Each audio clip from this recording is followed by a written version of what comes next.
भीष्म जन्म तथा अखंड प्रतिज्ञा। एक बार हस्तिनापुर के महाराज प्रतीप गंगा के किनारे तपस्या कर रहे थे। उनके रूप सौंदर्य से मोहित होकर गंगा उनकी जांघ पर आकर बैठ गईं।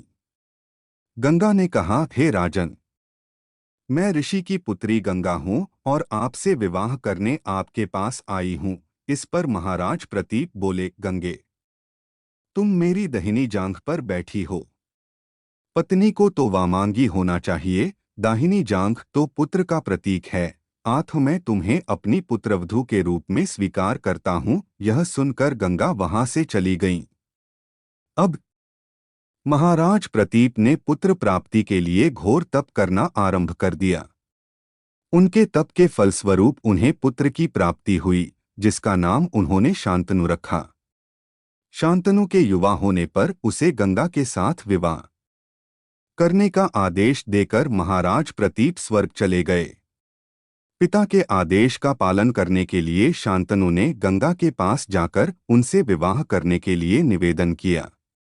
गंगा बोली, राजन, मैं आपके साथ विवाह तो कर सकती हूँ, किंतु आपको वचन देना होगा कि आप मेरे किसी भी कार्य में हस्तक्षेप नहीं करेंगे। शांतनु ने गंगा के कहे अनुसार वचन देकर उनसे विवाह कर लिया। गंगा के गर्भ से महाराज शांतनु के 8 पुत्र हुए, जिनमें से 7 को गंगा ने गंगा नदी में ले जाकर बहा दिया और अपने दिए हुए वचन में बंधे होने के कारण महाराज शांतनु कुछ बोल न सके। जब गंगा का 8वां पुत्र हुआ और वह उसे भी नदी में बहाने के लिए ले जाने लगी तो राजा शांतनु से रहा न गया और वे बोले, गंगे, तुमने मेरे 7 पुत्रों को नदी में बहा दिया, किंतु अपनी प्रतिज्ञा के अनुसार मैंने कुछ न कहा। अब तुम मेरे इस 8वें पुत्र को भी बहाने जा रही हो।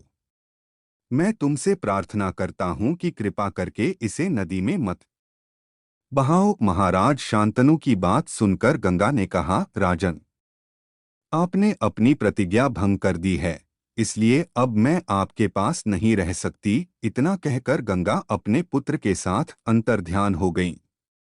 तत्पश्चात महाराज शांतनु ने 36 वर्ष ब्रह्मचर्य व्रत धारण करके व्यतीत कर दिए।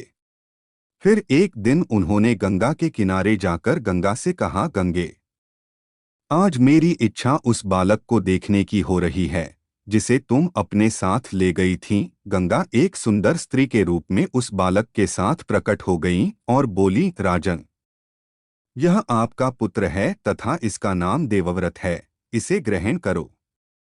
यह पराक्रमी होने के साथ विद्वान भी होगा। अस्त्र विद्या में यह परशुराम के समान होगा। महाराज शांतनु अपने पुत्र देवव्रत को पाकर अत्यंत प्रसन्न हुए और उसे अपने साथ हस्तिनापुर लाकर युवराज घोषित कर दिया। एक दिन महाराज शांतनु यमुना के तट पर घूम रहे थे कि उन्हें नदी में नाव चलाते हुए एक सुंदर कन्या दृष्टिगत हुई। उसके अंगंग से सुगंध निकल रही थी।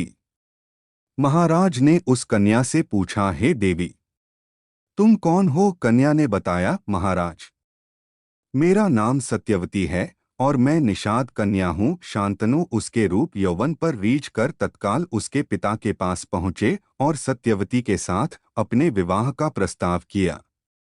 इस पर निषाद बोला, राजन, मुझे अपनी कन्या का आपके साथ विवाह करने में कोई आपत्ति नहीं है, परंतु आपको मेरी कन्या के गर्भ से उत्पन्न पुत्र को ही अपने राज्य का उत्तराधिकारी बनाना होगा। निषाद के इन वचनों को सुनकर महाराज शांतनु चुपचाप हस्तिनापुर लौट आए। सत्यवती के वियोग में महाराज शांतनु व्याकुल रहने लगे। उनका शरीर दुर्बल होने लगा। महाराज की इस दशा को देखकर देवव्रत को बड़ी चिंता हुई। जब उन्हें मंत्रियों के द्वारा पिता की इस प्रकार की दशा होने का कारण ज्ञात हुआ तो वे तत्काल समस्त मंत्रियों के साथ निषाद के घर जा पहुंचे और उन्होंने निषाद से कहा, हे निषाद, आप सहर्ष अपनी पुत्री सत्यवती का विवाह मेरे पिता शांतनु के साथ कर दें। मैं आपको वचन देता हूं कि आपकी पुत्री के गर्भ से जो भी बालक जन्म लेगा वही राज्य का उत्तराधिकारी में होगा।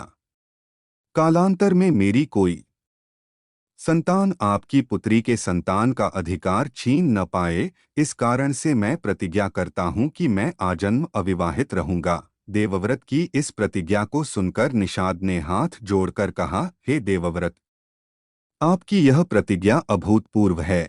इतना कहकर निषाद ने तत्काल अपनी पुत्री सत्यवती को देवव्रत तथा उनके मंत्रियों के साथ हस्तिनापुर भेज दिया। देवव्रत ने अपनी माता सत्यवती को लाकर अपने पिता शांतनु को डोट सौंप टाइम्स दिया।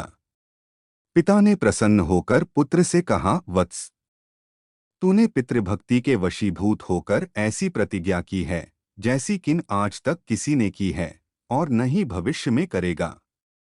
मैं तुझे वरदान देता हूँ कि तेरी मृत्यु तेरी इच्छा से ही होगी। तेरी इस प्रकार की प्रतिज्ञा करने के कारण तू भीष्म कहलाएगा और तेरी प्रतिज्ञा भीष्म प्रतिज्ञा के नाम से सदैव प्रख्यात रहेगी।